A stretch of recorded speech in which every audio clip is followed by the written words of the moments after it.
Hey, I do hear about crypto, I do hear about stocks, I do hear about real estate. But what's different between these three?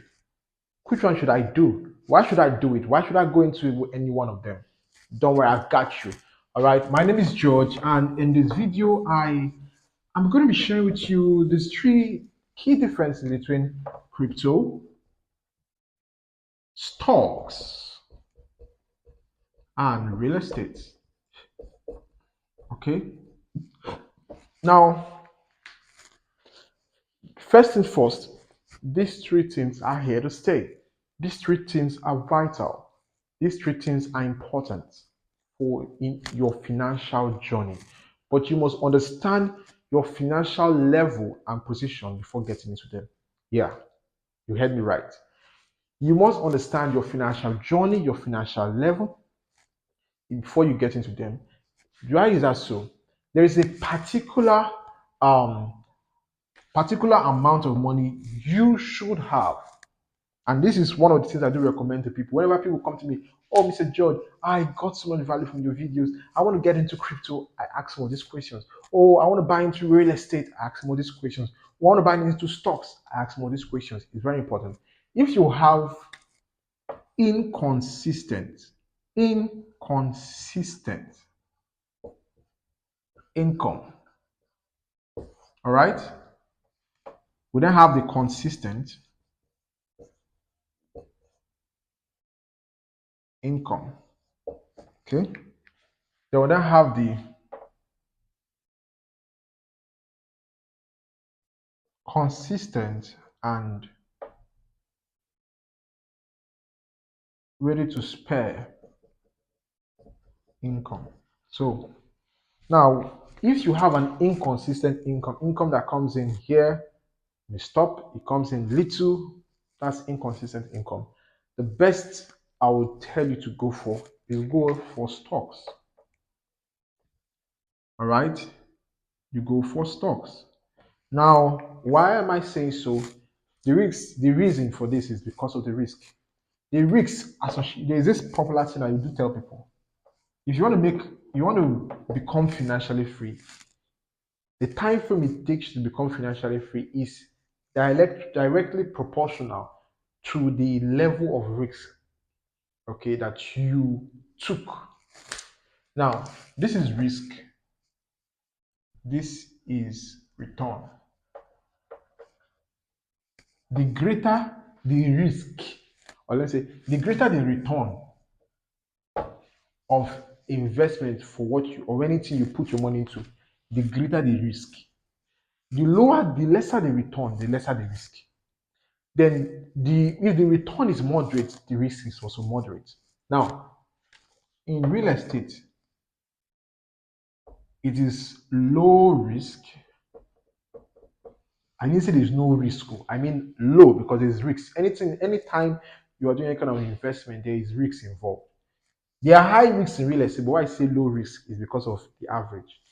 Okay, low risk. In stocks is moderate risk. Crypto is high risk. There is high and moderate in crypto. In stocks, there is moderate and high. In real estate, there is low and there is high. Now, if you have inconsistent income, you should focus on something that has either moderate and high risk, moderate risk, just majorly moderate, a moderate risk. So you could do crypto options that have moderate risk. Yeah, there are crypto options that have moderate risk. There are stocks options that have moderate risk, but real estate doesn't have moderate risk. So real estate is not going to be for you when you have inconsistent income. But now when you have, yeah, I would say real estate investing, right? Then if you have an inconsistent income, the type of real estate that you can do is the agency aspect. That's the middleman connecting a buyer to seller aspect. With that, even if you don't have income at all, you can be able to come into it. Among all these three, this aspect of the real estate agency pathway is the pathway that you could come in to make and build a wealth by yourself for yourself, even without having a dime. As opposed to crypto and stocks, you must have some amount of money set aside to get into them. But with this, even with no dime, you can still be able to get into it. I'm not here talking about that right now. So, inconsistent income, go for investment with moderate risk. All right. Now, for consistent income, you are looking out to go for investments with high risk. Yeah, high risk and moderate. You can divide it 50-50. Go for moderate risk, some of them for high risk, and that part for moderate risk or high risk. Then to an extent, depending on the amount of money or income flow that you get, you can go for some kind of real estate. All right. The reason for this is that because you're now getting some consistent kind of predictable income. Now you're going to be using what is called a saving formula or a saving strategy. In the next video, I'm going to share with you about how you can do that, use that strategy, whereby you're doing 40, 541. It's a formula that we share with our team members that helps them. 541, and it would help you to actually still invest. Now, whereby some percentage of your money goes into high risk yield investment, and some percentage go into moderate risk. Now, there are times your high risk will give you high returns. You take out your capital, take out some profit, put them into some moderate, and you do what? You're compounding, you're growing with time. So then if you have a consistent and ready to spare income, real estate, crypto, stock, you can do any of them. Because there are some companies, there are some company stocks you don't buy if you are at this level. Because those company stocks could go down to 60%, could go down to 20%, 40%.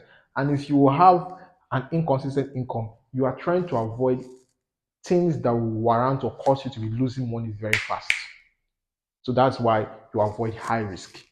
But with a consistent income to an extent, you could have some in the moderate and some in the high risk. And guess what is also another thing you should understand? Moderate risk investment could take a while for the returns to be reached. For high risk investment, you could get the returns in a short period of time. You will get them in a longer period of time, but huge. So it's very important. And here now, you could see, you could do, put in, let's use $500 right now. $500 now in crypto could do um could do 200% in 2 months, in 3 months, in record time. All right, $500 in stocks, depending on the kind of one, could do up to 97%, could do up to 97% in say 6 months. In 6 months, all right, in 5 months, in 6 months, in 5 years, moderate. The high risks are the ones that could do up to 124 or percent, or even 200 or even 200 plus percent. All right. In the real estate, you could also get such kind of results. All right. And if you don't ask the right questions, ensure the right documentations have been handled or carried out, ensure the right channels are met, checklists are checked, you could put in money in a high risk investment and lose your money. You could put in money in a low risk investment and lose your money if the right. That's why there's certain parameters you should look out for with regards to real estate. Because now, among 1, 2, 3, what real estate does for you is it does what is called capital preservation. It does capital preservation, and yeah, this why do you every three of them here do capital appreciation. But real estate does capital appreciation more than stocks. Stocks do capital preservation, capital appreciation and capital preservation, but more of capital appreciation. All right. Now, and you could put in some money in real estate, maybe say $1,000, and in the next couple of years you could sell such property for 3,000, 5,000. What it does is it helps you to protect your purchasing power, because an amount of money you put into any of these things over, or you put in the bank, it depreciates over time. But when you put it into some of this investment, it helps you to hedge inflation. That's why this tree helps you with capital appreciation. They help you with capital preservation.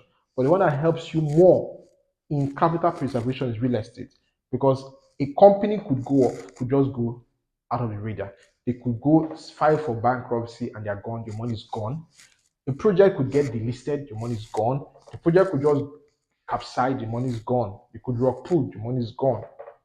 As opposed to this, the property is still with you. The land is still where it is. The house you bought, the rental is there. So for capital preservation, this one has the highest rate for capital preservation, and then all of them are very good for capital appreciation depending on the types of risk. Okay, so this is basically what the differences between crypto, the basic difference between crypto, stocks, and real estate.